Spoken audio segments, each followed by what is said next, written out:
माँ बाप बच्चों की तरबियत, बच्चों की परवरिश करते हैं कि बच्चा उनके बुढ़ापे का सहारा बन सके। लेकिन यहाँ पे जयपुर के फोर्टिस हॉस्पिटल में एक केस जस्ट ठीक उल्टा ही है और उसके बारे में हम फोर्टिस हॉस्पिटल के डायरेक्टर इंटरनल मेडिकेयर जो हमारे साथ सर हैं उनसे बातचीत करेंगे कि ये केस है वो कितना जो है मतलब वायरल भी अक्सर हमने देखा है कि सोशल मीडिया पर तुरंत से जो पोस्ट है वो वायरल हो जाती है। तो वैसा ही एक केस फोर्टिस हॉस्पिटल का है जो कि वायरल हो रहा है। इसके चलते हम सर से बात करेंगे कि क्या कुछ इस केस में उन्होंने देखा और क्या जो केस है उसमें कितनी जो सच्चाई है। नमस्कार, मैं डॉक्टर पंकज आनंद, डायरेक्टर हूँ डिपार्टमेंट ऑफ इंटरनल मेडिसिन और क्रिटिकल केयर फोर्टिस हॉस्पिटल में। 24 साल से प्रैक्टिस कर रहा हूँ। बहुत उतार चढ़ाव कोविड में बड़ी ह्यूमन स्टोरीज़ देखी हैं। ये एक थोड़ी टिपिकल, थोड़ी अनफॉर्चुनेट स्टोरी है। आपके पूछे बिना मैं इसकी डिटेल्स बताता हूँ। ये एक 89 ईयर ओल्ड लेडी थी जो 4 सितंबर को करीब शाम 5 बजे इनके पुत्र इनको लेके आए इमरजेंसी में, और इनकी कंप्लेन ये थी कि पिछले 4-5 दिन से इनको लगातार लूज मोशंस हो रहे थे और इन्होंने खाना पीना छोड़ दिया था। इनको पहले से ब्लड प्रेशर की और हार्ट की दवाइयाँ चलती थी। इन्होंने अस्पताल का सबसे महंगा वाला डीलक्स रूम चूज़ किया।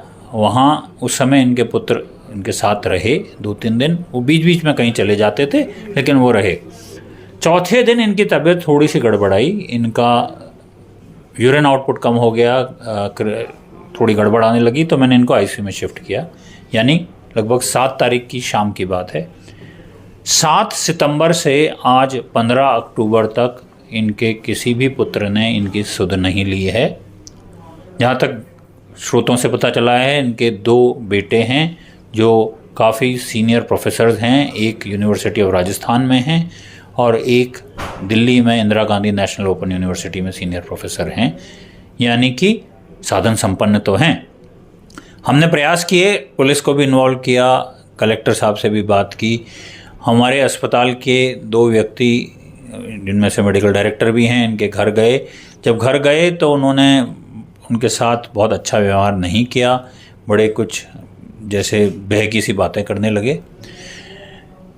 ये पेशेंट तो 2-3 दिन बाद ठीक हो गई थी, तब से ये वार्ड में है। ये तो इस स्टोरी की नेगेटिव कहानी है। अब पॉजिटिव कहानी जो मैंने देखी कि धीरे धीरे जब ये वार्ड में थी और इनकी देखभाल करने वाला कोई नहीं था, तो हमारे वार्ड की जो GDA बोलते हैं, जिनको हम वार्ड लेडीज़ जिसको बोला जाता है, उन्होंने धीरे धीरे इनको अपनी एक तरह से हमें गोद ले लिया, इनको नर्सों ने और इन्होंने। कई वार्ड लेडीज़ को मैंने देखा जो अपनी ड्यूटी पूरी करने के बाद भी इनकी सेवा कर रही हैं। कुछ तो अपने पैसे से इनके लिए एक्स्ट्रा, अगर इनको कभी केला खाना है, कुछ खाना है, वो ला के दे रही है। कोई इनके बाल बना रही है।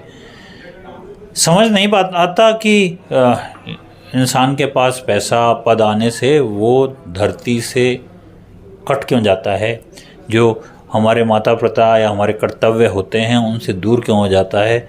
शायद ये मानवीय व्यवहार है। लेकिन मैंने इस स्टोरी में दोनों व्यवहार देखे, बुरा भी और अच्छा भी। सर, ऐसे में सवाल ये है कि जब आपका स्टाफ, फोर्टिस हॉस्पिटल का स्टाफ उनके घर पहुंचा तो वहाँ पे कौन कौन मिला? वहाँ उनके पुत्र मिले एक, उसके अलावा तो कोई घर में नहीं था। उनसे कहा गया कि साहब आपकी माता जी ऐसे एडमिटेड हैं, तो उन्होंने ये मानने से इनकार कर दिया। उन्होंने कहा नहीं, वो तो मेरे दूसरे ब्रदर के पास हैं। वो दूसरे वाले ब्रदर को फ़ोन ट्राई कर रहे हैं हम, लेकिन उन्होंने जहाँ तक मुझे पता है अभी तक फ़ोन भी नहीं उठाया है।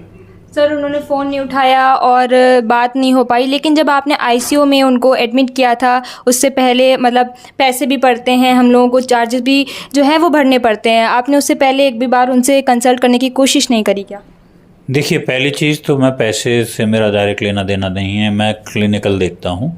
पहले 2-3 दिन जब तक वो डीलक्स वार्ड में थी तो मैं उनसे मिलता था, उनको उनकी कंडीशन बताता था।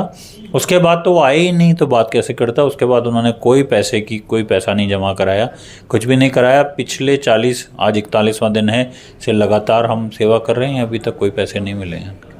सर, जो उनके दिल्ली वाले मतलब पुत्र हैं जिनसे बात नहीं हो पा रही है, उनकी आपको इन्फॉर्मेशन कहाँ से मिली? देखिए वो उसका जब हमें कहीं से रास्ता नहीं मिला तो हमने यूनिवर्सिटी ऑफ राजस्थान में जो अधिकारीगण हैं उनसे बात की। उन्होंने ही हमें बताया कि इनके दूसरे पुत्र हैं जो दिल्ली में हैं और उनके पास नंबर था, तो उन्होंने हमें नंबर दिया। बेटे क्या मतलब उनके पास पैसा नहीं है, या बेटे मतलब जो हैं दो उनके किसी पद पर नहीं है? नहीं, बड़े वाले तो हमें पता है कि यूनिवर्सिटी ऑफ राजस्थान में बहुत सीनियर प्रोफेसर हैं, और दूसरे वाले Indira Gandhi national open university Delhi में बहुत सीनियर प्रोफेसर हैं। जहाँ तक मुझे पता है कि इतने उच्च पदों पे जो लोग हैं उनके पास इतना पैसा तो होगा कि अपनी माँ की सेवा कर सकें, इलाज करा सकें। इनके और जो परिजन, आसपास के नेबर्स, पड़ोसी, किसी से भी कोई कांटेक्ट नहीं हो पाया? मैडम, कल शाम को जब ये खबर वायरल हो गई उसके बाद एक पर्सन आए थे, लेडी आई थी, जिन्होंने मुझसे फ़ोन पे भी बात की। उन्होंने कहा कि मैं इनके हस्बैंड जो केमिस्ट्री के हेड थे यूनिवर्सिटी ऑफ राजस्थान में, उनके साथ उन लेडी के हस्बैंड ने काम किया था, तो पारिवारिक संबंध रहे थे। वो बोली मैं इनकी जो वित्तीय स्थिति में मदद कर सकती हूँ, लेकिन ऑफ कोर्स कोई भी डे टू डे सेवा करना तो मुश्किल होता है, वो तो पॉसिबल नहीं होगा। और दो एक फ़ोन आए थे जो इनके परिवार के लोगों को जानते हैं, लेकिन बस उन्होंने ज़्यादा से ज़्यादा सांत्वना दी। किसी ने मुझे धन्यवाद दिया, अस्पताल को धन्यवाद दिया कि आप लेकिन माँ से कोई भी नहीं मिला? नहीं, माँ से कोई नहीं मिला है अभी तक। और माँ आपसे कभी भी बातचीत करती है या फिर किसी भी स्टाफ से बातचीत करती तो अपने बेटों के लिए पूछती तो होंगी? अभी तक तो नहीं बोला। वो तो हर बार कहती हैं भगवान तुम ही मेरी सेवा कर रहे हो, तुम ही मेरी सेवा करोगे, इस तरह की बात करती हैं। पारिवारिक समस्याएं भी हो सकती हैं इसमें? बिल्कुल हो सकती हैं, वो मुझे नहीं पता।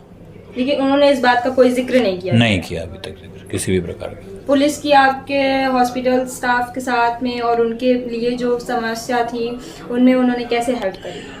पुलिस विभाग को हमने कंप्लेन दी थी, उन्होंने उनके जाके उनके घर पे तस्कीर दी। इसका पूरी इन्फॉर्मेशन तो पुलिस वालों को ही होगी, लेकिन शायद उनसे भी कोई परिवार ने बहुत कोऑपरेशन नहीं किया अभी तक। और जो यहाँ पे उनकी माँ एडमिट है, उनको क्या बीमारी हो गई थी जब उनको डीलक्स रूम में एडमिट करवाया गया? जिसको एक्यूट गैस्ट्रोएंटेराइटिस कहते हैं, दस्त हुए थे, पतले दस्त हुए थे, और बहुत कुछ खा पी नहीं पा रही थी, बहुत ज़्यादा कमज़ोरी आ गई थी, इसलिए वो खुद ही लेके आए थे, इमरजेंसी में लेके आए थे और उन्होंने एडमिट कराया था। कोई बेटी या फिर मतलब सिर्फ एक उनका बेटा आया था जो कि प्रोफेसर है आरयू में? कोई बेटी, कोई परिजन, कोई भी नहीं आया था? और कोई भी नहीं आया, आज तक नहीं आया, कोई मिलने भी नहीं आया। पुलिस वालों ने जब यहाँ पे आके चेक किया और फिर वहाँ पे उनके घर भी गए, तो जो रिपोर्ट्स वगैरह हुई उसकी कोई इन्फॉर्मेशन उनकी माँ को है? नहीं मैडम, मेरी नॉलेज में तो नहीं है। ये तो आई थिंक पुलिस वाले आपको ज़्यादा बता पाएंगे। देखिए, माँ शब्द ही इतना नाजुक है, इतना भावनाओं से भरा है। अक्सर हमने सुना होगा माँ के नाम पे कई अभियान, कई कैंपेन्स लोग चलाते हैं, फिर यहाँ पे जो है पैसा भी है, रुतबा भी है, पद भी है, उसके बाद भी माँ का होश तक नहीं है, माँ को बेसहारा छोड़ दिया। ऐसे में फोर्टिस हॉस्पिटल जो है उस माँ के लिए जिसका जो कोई भी सहारा नहीं बना, वो एक वरदान के रूप में सामने आया। आज उनकी सेवा कर रहे हैं, 1.5 महीना होने को गया है, उनके घर से कोई भी परिजन उनका साथ नहीं दे रहा है। ऐसे में फोर्टिस हॉस्पिटल के डॉक्टर्स और स्टाफ उनका साथ दे रहे हैं, खाना पीना टाइम से खिला रहे हैं। ऐसे में उनको घर की याद तो आती है, लेकिन वो सेवा वरदान फोर्टिस हॉस्पिटल को ही मान रहे हैं।